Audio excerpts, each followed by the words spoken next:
दोस्तों, मैं हूं विवेक कुमार सिंह और स्वागत है आप सभी का हमारे वीडियो में। दोस्तों, आज की वीडियो में बात करेंगे कि काउंसलिंग प्रोसीजर क्या होता है या काउंसलिंग से जो जुड़े वर्ड हैं क्या होते हैं। जैसे कि आपका इन्फॉर्मेशन ब्रोचर क्या होता है, काउंसलिंग फ़ी क्या होती है, कॉलेज फ़ी क्या होती है, रजिस्ट्रेशन फ़ी क्या होती है, रिजर्वेशन कोटा क्या होता है और काउंसलिंग राउंड्स क्या होते हैं, फिर फिजिकल राउंड क्या होता है और किस तरीके कई कई वर्ड जो होते हैं यूज होते हैं। अगर आप 11th-12th में हैं, कॉलेज में काउंसलिंग कराने जा रहे हैं, आप नए हैं या फिर आपके पास कोई ऐसा गाइडेंस नहीं है जो कि आपको ये बता सके कि ये सब चीज़ें क्या हैं, आप बहुत एकदम मतलब फ्रेश हैं, कोई आपको पास कोई नॉलेज नहीं है, बस आपने तैयारी की है और एंट्रेंस एग्ज़ाम दिया है, तो क्या क्या डॉक्यूमेंट्स रिक्वायर होंगे, कैसे डॉक्यूमेंट में कौन कौन सी चीज़ें होती हैं और क्या चीज़ें उनका मतलब होता है। तो सबको एक बार थोड़ा सा डर लगता है कि ये क्या चीज़ें नहीं आएगी, अभी तो ये कोई बुक में भी मैंने नहीं पढ़ा था और कहीं चीज़ें मिली नहीं थी।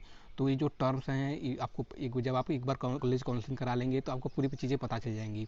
तो पहले, लेकिन उसके पहले अगर आपको नॉलेज नहीं है तो आप कहीं ना कहीं गलती कर बैठेंगे और जिससे आपका जो मेहनत है 1 साल का, 2 साल, 3 साल का मेहनत, आपको तो या कहें कि आपका 7-8 साल का जो पिछले मेहनत हो सकता है, कहीं ना कहीं आपको इन नॉलेज की वजह से कहीं ना कहीं आपको गलती हो जाए, आप कहीं जो सीट आप डिजर्व करते थे वो सीट आपको ना मिल पाए। तो इस तरीके की जो दिक्कतें हैं इनको दूर करने के लिए मैंने इस वीडियो को बनाया कि ताकि आप पहले से ही थोड़ा सा इन टर्म्स के बारे में जान सके और क्या प्रोसीजर होते हैं उसके बारे में जान सके। तो दोस्तों चलिए शुरू करते हैं। तो सबसे पहले हम शुरू करेंगे इंट्रेंस एग्ज़ाम से। तो इंट्रेंस एग्ज़ाम के दिन आप अपना इंट्रेंस देंगे, फिर उसके बाद आपका रिजल्ट आएगा। रिजल्ट में क्या होता है कि आपका, जैसे मान लीजिए आप जेईई मेंस का एग्ज़ाम दे रहे हैं, अगर आप इंजीनियरिंग के लिए एडमिशन लेना चाहते हैं, उसी तरीके से आप नीट के लिए, मेडिकल के लिए लेना चाहते हैं, तो आप जब देंगे तो आपको ओवरऑल इंडिया रैंक आएगा। रैंक में मतलब सारे बच्चों का जो जितने मार्क्स हैं उसके आधार पर आपको रैंक मिलता है। फिर उसके बाद आता है कैटेगरी रैंक।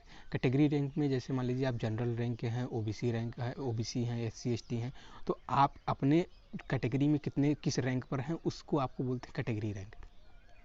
तो कैटेगरी रैंक भी आपका उसमें आता है। तो आपको जो जनरल रैंक है, जैसे ओपनिंग क्लोजिंग रैंक देखेंगे। ओपनिंग क्लोजिंग रैंक क्या होता है कि जैसे मतलब पिछले साल में जो कॉलेज में एडमिशन हुआ था, ओपनिंग क्लोजिंग रैंक, तो उसमें अभी आप देख लेंगे तो आपको जनरल रैंक के आधार पर आपको ओपनिंग क्लोजिंग रैंक भी दिखा देता है। तो उसमें भी आप देख सकते हैं। तो इस बात का बहुत ध्यान दीजिएगा कि जो रैंक है ओपनिंग क्लोजिंग रैंक में वो जनरल रैंक है, ओबीसी रैंक, कैटेगरी रैंक है या कौन सा रैंक है। मैक्सिमम जो होता है कि सिर्फ जनरल रैंक यानी ऑल इंडिया रैंक होता है। और दूसरी चीज़ ये तो जो कंबाइंड एडमिशन के बारे में होता है, यानी बहुत सारे कॉलेज जो हैं मिलकर एक एडमिशन प्रोसीजर को फॉलो कर रहे हैं। और कहीं कहीं होता है कि जैसे किसी यूनिवर्सिटी में कोई स्पेशली यूनिवर्सिटी है सिर्फ अपने लिए काउंसलिंग करा रही है, तो उसमें भी आपको कौन सी, जैसे मान लीजिए कोई जैसे एचबीटीयू कानपुर देख लीजिए, तो सिर्फ वो अपने के लिए, जो पिछले अभी 2-3 साल से वो अपने लिए सिर्फ काउंसलिंग करा रही थी, तो जेई मेंस के आधार पर एडमिशन ले रही थी, लेकिन वो अपना काउंसलिंग प्रोसीजर अपने लिए कर रही थी।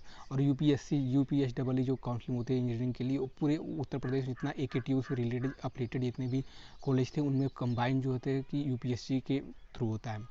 तो 2-3 तरीके के काउंसलिंग होते थे। एक आप अलग एक सेपरेट मतलब कि सिंगल कॉलेज के लिए भी काउंसलिंग करा सकते हैं या फिर पूरे ग्रुप ऑफ कॉलेज के लिए काउंसलिंग करा सकते हैं।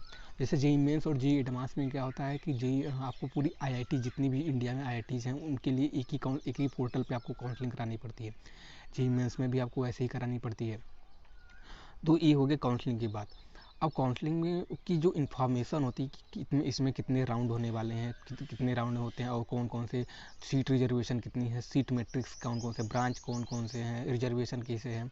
तो ये जो इन्फॉर्मेशन ब्रोचर है, इन्फॉर्मेशन ब्रोचर में आपको पूरी डिटेल में नॉलेज मिलेगी कि आपको इन सब बारे में मिलेगा डिटेल में कि आपको सीट मैट्रिक्स कौन कौन सी है, बाकी रिजर्वेशन क्या है, फी स्ट्रक्चर क्या है, ये सब चीज़ें भी आपको पूरी डिटेल में मिलेंगी। तो मेरा रिकमेंडेशन है कि आप ज़रूर ही सबसे पहले इन्फॉर्मेशन ब्रोचर देखें, काउंसलिंग प्रोसीजर ज़रूर देखें और जो है काउंसलिंग डेट वगैरह इन सब चीज़ों के बारे में आपको उसकी वेबसाइट पर, ऑफिशियल वेबसाइट पर ज़रूर आपको मिल जाएगा पहले, जब काउंसलिंग के पहले। तो मैं रिकमेंड करूँगा कि आप काउंसलिंग होने के पहले जब डेट आने लगे तो आपको रेगुलर चेक करना है, उसके पोर्टल को आपको ध्यान देना है। और दूसरी चीज़ मैं एक और रिकमेंड करूँगा दोस्तों कि जो मेरा पर्सनल एक्सपीरियंस कि आपके पास एक इंटरनेट और एक आपका 4G अगर मोबाइल हो आपके पास तो बहुत बेस्ट है। अगर आप 11th-12th के बच्चे हैं तो आपके पास मतलब कि वो चीज़ें पेरेंट्स जो हैं कहीं कहीं मतलब कि दे देते हैं, कहीं कहीं नहीं देते हैं। तो आप अपने पेरेंट्स से रिक्वेस्ट कीजिए कि नहीं, मुझे काउंसलिंग प्रोसीजर को समझना है, नहीं तो मैं जो 1 साल 2 साल मैंने प्रिपरेशन किया उसकी तैयारी में गलत कर सकता हूँ। या फिर आपको कोई काउंसलर के पास जाना पड़ेगा, काउंसलर कितना ट्रस्टफुल है, कितना विश्वसनीय है, ये आपको पता नहीं होगा। तो कहीं ना कहीं आपको आपको नॉलेज जो लेना है बहुत ज़रूरी है। तो दोस्तों आप बार बार साइबर में जाएंगे तो उसके लिए आपको सबसे पहले तो आप एक 4G फ़ोन ले लीजिए। आप नया या पुराना कोई भी फ़ोन ले लीजिए जो जिसमें आपको इंटरनेट चल सकता हो, तो आप उसमें 4G फ़ोन ले लीजिए। तो इससे आपको पूरी जो इन्फॉर्मेशन है, इन्फॉर्मेशन ब्रोचर जो PDF होता है 15-20 पेज का, आप उससे पढ़ पाएंगे। और दोस्तों जो इन्फॉर्मेशन ब्रोचर में आपको पूरी डिटेल मिल जाएगी। फिर उसके बाद मैं बताता हूँ काउंसलिंग में जो कई राउंड्स होते हैं। जैसे मान लीजिए कि एक काउंसलिंग में जैसे मेन राउंड में क्या होता है कि एक मेन राउंड होता है, एक स्पॉट राउंड होता है। मतलब कि जब आपको एक फ्रेश राउंड चलते हैं, काउंसलिंग होती है, फिर उसके बाद भी सीट बच जाते हैं तो उसको बोलते हैं कि स्पॉट राउंड, यानी मतलब सीट बचने के बाद भी मतलब कि उस पर जो काउंसलिंग कराते हैं कि उस पर उसको भरने के लिए, तो उसको स्पॉट राउंड बोलते हैं। तो मेन राउंड में क्या होता है कि मेन राउंड में आपको कहीं कहीं 1 से लेकर 4 राउंड होते हैं, 1 से लेकर 3 राउंड कराते हैं, 1 से लेकर 7 राउंड कराते हैं। जैसे जेईई मेंस में 1 से लेकर 7 राउंड पिछली बार हुआ था। तो उनको मतलब कमेटी डिसाइड करती है कि हमें कितने राउंड में पूरी सीट जो है पहली बार भर लेनी है।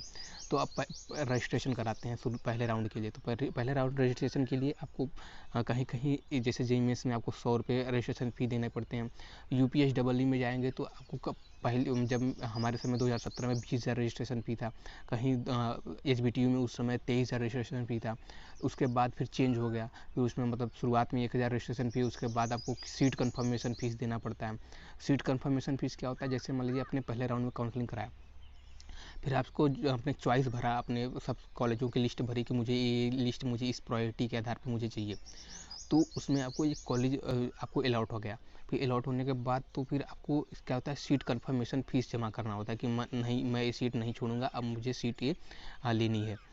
तो आप एडमिशन कन्फर्मेशन के लिए जैसे मान लीजिए आप जेईई मेंस में जाएंगे तो आपको 45,000 देना पड़ता है जनरल ओबीसी के लिए। अब लेकिन शायद अब 35,000 हो गया है। SC ST के लिए बच्चों के लिए 15,000 देने पड़ते हैं। और उसी तरीके से जेईई मेंस यूपीएसडब्ल्यू जो उत्तर प्रदेश के लिए है, स्टेट के लिए, मैं उत्तर प्रदेश का हूँ इसलिए मैं उत्तर प्रदेश के बारे में बता रहा हूँ। आप अपनी स्टेट के लिए भी ऐसे ही देख सकते हैं। तो आप किसी भी स्टेट के हों, आप देख लीजिएगा कि आपके जो रजिस्ट्रेशन फ़ी है या फिर सीट कन्फर्मेशन फ़ी है। तो इस तरीके की चीज़ें जो हैं, फ़ी जो हैं आपको पूरी ध्यान रखनी होती है। ऐसा नहीं है कि जैसे मतलब कि आपने एग्ज़ाम दे दिया, आपने एंट्रेंस दे दिया तो आपको फ्री में एडमिशन हो जाएगा, ऐसी बात नहीं है। आपको वहाँ पर भी काउंसलिंग प्रोसीजर करना पड़ता है, फिर काउंसलिंग फ़ी देनी पड़ती है।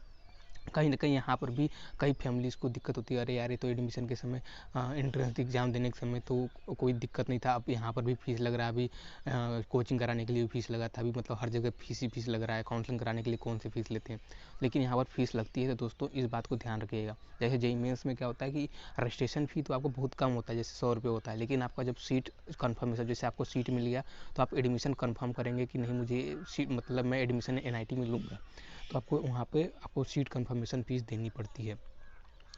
ये हो गया सीट कन्फर्मेशन फ़ीस। और फिर उसके बाद देखिए रिजर्वेशन कोटा।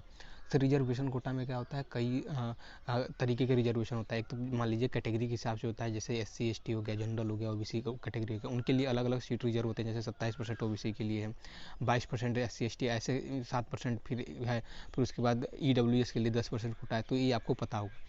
लेकिन कई कहीं जगह पे होम स्टेट कोटा है, अदर स्टेट कोटा है, और भी तरीके का जो है रिजर्वेशन उसमें दिया जाता है। जैसे फ्रीडम फाइटर है, TFW कोटा है। TFW कोटा आप जो है ट्यूशन फी वेवर कोटा है।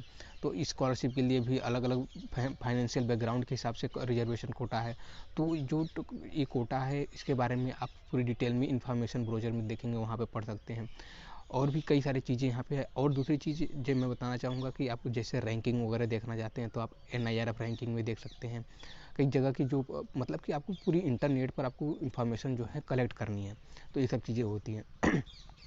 फिर बात आती है डॉक्यूमेंट रिक्वायर्ड की, कि अच्छा जैसे मुझे काउंसलिंग कराना जब स्टार्ट करूँगा मैं, तो कौन कौन से डॉक्यूमेंट्स जो है रिक्वायर्ड होंगे कि मुझे बनवाने होंगे उस समय।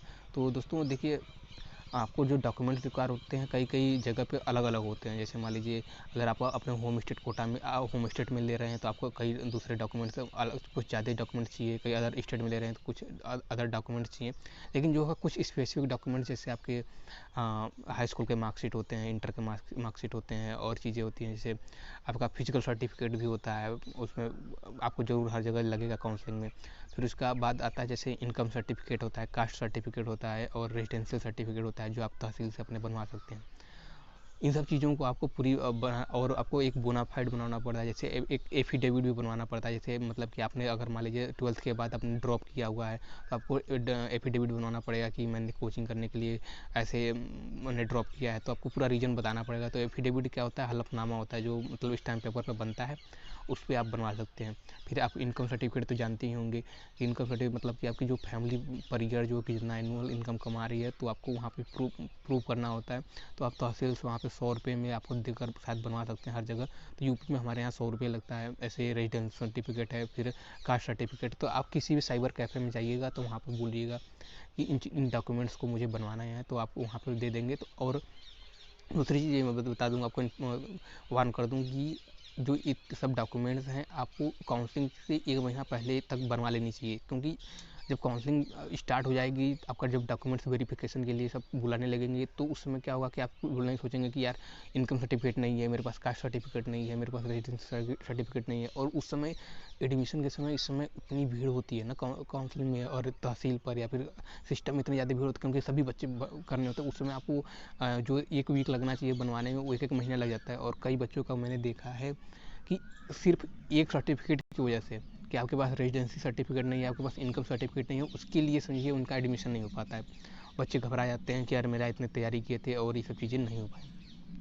तो दोस्तों मैं इस वीडियो के थ्रू यही बताना चाहता हूँ कि ये सब चीज़ें थोड़ा मतलब आप देखिएगा, थोड़ा जो है कि मतलब कि इन्फॉर्मेशन थोड़ा कलेक्ट कीजिएगा। मतलब ऐसे बैठे नहीं रहिएगा कि आपने एग्ज़ाम दे दिया आप तो काउंसलिंग हो जाएगी, आप तो कॉलेज मिल जाएगा, ऐसी मतलब थोड़ा सा देखिएगा। और आपको जैसे अपने स्कॉलरशिप के बारे में, मतलब कई बच्चे होते हैं जो मतलब जो फाइनेंशियली बैकग्राउंड थोड़ा उनका सही नहीं रहता है, मतलब कि तो वैसे फैमिली वाले बच्चे, उनको थोड़ा स्कॉलरशिप के बारे में सर्च करना होता है, लोन के बारे में सर्च करना होता है, EWS जैसे मतलब TFW कोटा जो होता है, ट्यूशन फी वेवर कोटा, ये कैसे इसको सीट को जो हम कैसे ले सकते हैं, किस तरीके से ले सकते हैं। तो ये चीज़ें भी आपको पूरी जो है रिसर्च करनी होती हैं। फिर आता है जैसे मान लीजिए काउंसलिंग राउंड में मैंने बताया था एक मेन राउंड होता है, एक फिजिकल राउंड होता है। जैसे मेन राउंड में 7 राउंड हो गए, फिर उसके बाद फिजिकल राउंड में क्या होता है कि जैसे मतलब 7 राउंड होने के बाद भी सीट बच जा रहे हैं, या बच्चे छोड़ दिए जो बच्चे चाहते हैं कि नहीं यार अब सीट तो मिल गया है, लेकिन जैसे मान लीजिए आपको किसी को मिल गया कि NIT का वहाँ पे मिल गया, जमशेदपुर मिल गया, तो वहाँ पे उसको लगता है नहीं यार मुझे ये नहीं चाहिए, मुझे NIT दिल्ली चाहिए, ऐसी चीज़ें चाहिए मुझे, मैं अगली बार तैयारी करूँगा यार मुझे IIT चाहिए। तो सीट तो उसको मिल गया, लेकिन फिर वो लास्ट में छोड़ देता है। लास्ट में छोड़कर फिर वो तैयारी करने जाता है, तो फिर तो लास्ट में जो मेन राउंड होता है, फिर जितने भी सीट उसमें बचे होते हैं फिर वो स्पॉट राउंड में आ जाते हैं। तो उसमें समझिए कि बहुत ज़्यादा मतलब बहुत ऊपर रैंक वाले बच्चों को भी एडमिशन मिल जाता है। मतलब कि जैसे मान लीजिए जी मेंस में आपका 2.5 लाख है, 3 लाख रैंक भी है, तब पर भी आपको अच्छा कॉलेज मिल जाता है, अच्छा ब्रांच मिल जाता है। तो स्पॉट राउंड में काउंसलिंग कराने का फ़ायदा होता है। लेकिन स्पॉट राउंड में क्या होता है कि आपको जो रजिस्ट्रेशन फ़ी होता है, जो सीट कन्फर्मेशन फ़ी होता है, यानी जैसे 35,000 जो होता है वो आपको पहले देना होता है। यानी अगर आप फी जमा कर दिए, आपको सीट मिल गई, तो आप कहीं भाग नहीं सकते। यानी आपको लेना पड़ेगा, या फिर आपको जो 35,000 है, या फिर आपको अगर SC/ST आपको 15,000 रुपये आपको छोड़ना पड़ेगा। लेकिन स्पॉट राउंड में अगर आपने रजिस्ट्रेशन 35,000 देकर कराया, चॉइस भी किया, तो अगर आपको सीट नहीं मिला तो फिर आपका पैसा नहीं दिया जाएगा। लेकिन आपको फिर अगर सीट नहीं मिला तब तो आपको पैसा दे दिया जाएगा। और मैं बता दूं स्पॉट राउंड में भी 3 से 4 राउंड होते हैं। जैसे पहला राउंड में आपको नहीं मिला, दूसरे राउंड में आप देखिए, दूसरे राउंड में अगर हो सकता है कहीं मिल जाए, नहीं मिला तो तीसरे राउंड में देखिए। और तीसरे राउंड की काउंसलिंग खत्म होने के बाद भी आपको सीट नहीं मिलता है तो आपको पैसा रिटर्न कर दिया जाएगा। अब दोस्तों बात आती है कि अच्छा इन राउंड्स में करते क्या हैं। देखिए इन राउंड्स में हम करते क्या हैं, हम कॉलेज को चॉइस करते हैं। जैसे मान लीजिए हम इन JEE मेंस का काउंसलिंग कर रहे हैं, जोसा काउंसलिंग कर रहे हैं, तो जोसा काउंसलिंग में क्या होता है कि आपको पूरी NIT जो होती हैं, IIT जो होती हैं, GFTI जो होती हैं, तो हर बच्चों को अपने रैंक के हिसाब से चूज़ करना होता है कि कौन कौन से कॉलेज मुझे लेने चाहिए, कौन कौन से। तो सब बच्चे कुछ अपने आधार पर अपने ब्रांच की, मुझे ये ब्रांच पसंद है, मुझे NIT पसंद है, मुझे IIT पसंद है, मुझे कम, तो उस हिसाब से लेते हैं। और कुछ तो बच्चे होते हैं कि नहीं भाई मुझे कोई भी कॉलेज मिल जाए, मुझे बस प्रायोरिटी कर लेते हैं, कोई ब्रांच मिल जाए बस उस हिसाब से मतलब करते हैं। तो मैं आपको एक टिप देना चाहता हूँ कि अगर मान लीजिए आपको कुछ आपके पास स्पेसिफिक प्लान है कि नहीं भाई मुझे इसी में जाना है, तो आपको उसको प्रायोरिटी नंबर 1 पे रखिए। लेकिन आपको प्लान नहीं है तो आप क्या है कि उसकी रैंक, कॉलेज की रैंकिंग देखिए, उनमें प्लेसमेंट्स देखिए, उनमें फैसिलिटीज़ देखिए। अगर आपको आइडिया हो तो उस हिसाब से आप मैक्सिमम जो है ऑप्शन भरिए। मतलब ऐसा नहीं है कि बस 3-4 कॉलेज भर दिए, बोल इतना कॉन्फिडेंट ओवर कॉन्फिडेंट हो गए कि मुझे तो इसमें सीट मिल ही जाएगा। आपने पिछले साल का ओपनिंग क्लोजिंग रैंक देख लिया और उस हिसाब से देखा लगा कि नहीं मुझे मिल ही जाएगा, ऐसा नहीं है। आपको पूरी मैक्सिमम टू मैक्सिमम आपको जो है चॉइस करनी है और मैक्सिमम ब्रांच चॉइस करनी है। अगर आपके पास कोई वो नहीं है कि ब्रांच के लिए मुझे, तो अगर आप जैसे मतलब ब्रांच भी चॉइस करते हैं तो आपको पता होगा कि अगर इसमें आप CSC वगैरह में जाते हैं, IT वगैरह में जाते हैं, तो आपको जो प्लेसमेंट के चांस, अगर आप प्लेसमेंट को ध्यान में रख कर जाते हैं तो प्लेसमेंट के जो चांस हैं वो आपको मिलेंगे ज़्यादा ऊपर। तो आपको CSC वगैरह, IT वगैरह इन सब चीज़ों को दिखेंगे। और उसके बाद जो ब्रांच है जैसे इलेक्ट्रिकल हैं, ECE हैं, बाकी चीज़ें आपको अब उस हिसाब से चॉइस करनी होती हैं। तो अब जो मैंने इंजीनियरिंग के हिसाब से मैं बता रहा हूँ, उसी हिसाब से आप जैसे मेडिकल के लिए या फिर किसी और कॉलेज के लिए या किसी और कोर्स के लिए भी आप काउंसलिंग प्रोसीजर को फॉलो कर सकते हैं। तो इस हिसाब से जो होता है कि पूरी चीज़ें होती हैं। फिर लास्ट में आती है कि हम कॉलेज फ़ी कैसे पे करें, कॉलेज फ़ी की वाली बात होती है। तो दोस्तों मैं बता दूं कि जब आपका एक तो कहीं कहीं आपका ऑनलाइन पे होता है, जैसे मान लीजिए आप अपने घर से ही आप कॉलेज फ़ी पे कर सकते हैं। लेकिन कोई कहीं कहीं कहीं होता है कि आपको जाकर वहाँ पर जमा करना होता है या फिर आपको फिजिकल वहाँ पे प्रेजेंट होना पड़ता है।